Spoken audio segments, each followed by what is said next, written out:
Hello students, today we will see onwards case 4. Till now we have seen 3 cases under which goodwill brought by new partner is treated. Now we will see what is the fourth case. Fourth case is when the incoming partner cannot bring premium for goodwill in cash. If the partner is unable to bring cash for premium of goodwill presently, then how this is treated in accounts. So clearly in ISC syllabus it is written that how to treat that. So mainly here, since the new partner cannot bring cash for goodwill, so his current account is debited. You have already studied what is current account during some sums made in fundamentals of partnership. So current account is an account which is maintained to record all the revenue transactions done with partners. So here clearly, since the goodwill is a capital item, so old partner's capital is credited, but debit is done to new partner's current account. That means suppose 20,000 is the premium for goodwill. That means 20,000 was supposed to be brought in by the new partner. If he cannot bring cash for that, then new partner's current account will be debited by 20,000. So there will be a debit balance in current account and old partner's capital account will be credited in the sacrificing ratio as we have done in case 2 and case 3. Similarly, sacrificing ratio will be calculated and based upon that the premium for goodwill will be distributed. Now let's see the illustration which will clear the matter further.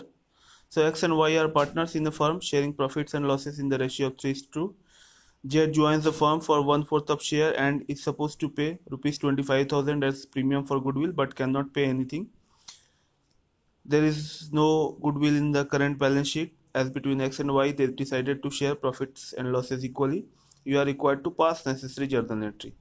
Now first, as you have learned how to calculate the sacrificing ratio, you will make a statement and you can see the old ratio for X was 3/5 and new ratio will be 3/8 since both of them will share equally. So subtracting 3/8 from 3/5 we will get 9/40 and this is a sacrifice. Similarly we will get 1/40 sacrifice for Y. So the sacrificing ratio will be 9:1. So 25,000 will be distributed between X and Y's capital in 22,500 and 2,500, 90% and 10%. And Z's current account will be debited by rupees 25,000 totally. So in this way the journal entry will be passed in case 4. Now let's see case 5. When the goodwill is hidden, that means goodwill is not clearly written in the question and some hidden information is given about that, and from that you have to calculate goodwill. So what will be the value of goodwill in this case? So X and Y are partners, they share profit and losses in 3:2. Their capitals are 1,20,000 and rupees 80,000 respectively. They admit Z as a new partner who will get 1/6 share in the profits of the firm. Now Z brings rupees 50,000 as his capital. Find the amount of goodwill on the basis of the above information. Now as Z brings rupees 50,000 as 1/6 of the capital, so the total capital should be rupees 3 lakh, 6 times of 50,000, but the actual capital of all the partners is only 2,50,000. So the value of goodwill is rupees 50,000. So in this way, under case 5 it will be calculated. Again the journal entries will be done on the basis of as it is given in the information in the sum. Based on that, journal entries will be passed. Now let's see the last case, case 6. Under case 6, when goodwill appears in the old balance sheet and the incoming partner pays premium for goodwill or pays partly the premium for goodwill. In that case, However, this case is very rare that new partner is bringing goodwill for premium for goodwill, although the goodwill is appearing in the old balance sheet. So in the situation, what will you do? So stepwise it is written. Step 1, write off the goodwill already appearing in the balance sheet.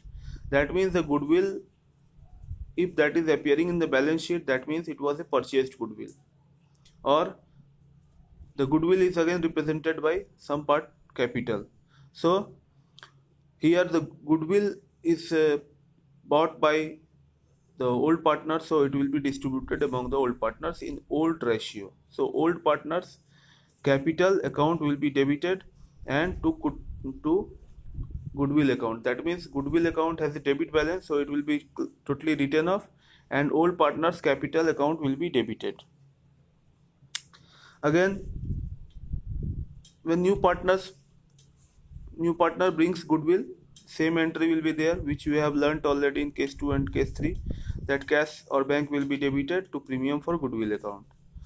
Again, that premium for goodwill is distributed as in case 2, 3, 4 to old partners capital in sacrificing ratio. So premium for goodwill will be debited to old partners capital account, and if part of the premium is paid only, then new partner's capital account will be debited for premium not brought in. That means his capital will reduce by the amount which he didn't bring as premium for goodwill, and old partner's capital account will be debited by that amount in the sacrificing ratio, and no goodwill will be shown in the new balance sheet as per AS 26. That means accounting standard 26. Let's see an illustration which will clear the matter. So A and B are sharing profit equally. They admit C as a partner, C paying only rupees 1000 for premium out of his share of premium rupees 1800 for 1/4 share of profit. So goodwill account appears in the book at rupees 6000. All the partners have decided that goodwill should not appear in the new firm's book. So give the necessary journal entries. So here at first you have to calculate the sacrificing ratio, and since no change in the new profit sharing ratio, so sacrificing ratio will be same 1:1 as the old ratio. So goodwill account will be debited, and to A capital and B capital, as step 1 mentioned, that goodwill will be written off and it will be credited to the capital account of all the partners. Again, bank account will be debited for premium for goodwill. So 1000, as he brought the cash rupees 1000, but he didn't bring. So premium for goodwill will be distributed between A and B in sacrificing ratio. So 500 goes to A and B, and again the part for which he didn't bring 800. So C capital account will be debited, and A and B will be credited by 400 and 400. So all these cases are mentioned in the ISC syllabus. So you must remember all the 6 cases and what is going to be its treatment, because it will be only a part of the sum, a bigger sum of given on admission. So remember all the 6 cases, remember the journal entries, and remember how to calculate sacrificing ratio. Now from next class we are going to start the whole full-fledged sums of admission of partner. Thanks.